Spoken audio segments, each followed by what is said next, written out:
With Doubtnut, get instant video solutions to all your maths, physics, chemistry, and biology doubts. Just click the image of the question, crop the question, and get instant video solution. Download Doubtnut app today.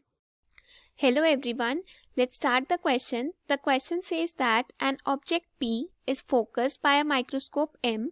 A glass slab of thickness 2.1 cm is introduced between P and M. If the refractive index of the slab is 1.5, by what distance should the microscope be shifted to focus the object again? So here, let's suppose this is an object P and this is a microscope M which we are using to see this object. Now, a slab of refractive index 1.5 and thickness 2.1 cm is kept between this path. We have to find the shift. So we know that the shift due to slab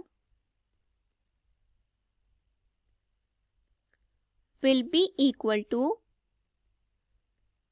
1 minus mu surrounding upon mu slab into thickness.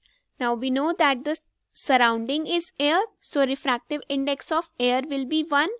So the formula comes out to be 1 minus 1 upon refractive index of slab multiplied by the thickness. So we just have to substitute the values here now. 1 minus 1 upon refractive index of slab is given as 1.5 and thickness is 2.1. So on calculation, this comes out to be equal to 2.1 multiplied by this whole thing will come out equal to 0.5 upon 1.5. This comes out to be 0.7 centimeter. So the shift from the microscope should be equal to 0.7 centimeter. This is our answer. Thank you. For class 6 to 12, IIT JEE and NEET level. Trusted by more than 5 crore students. Download Doubtnut app today.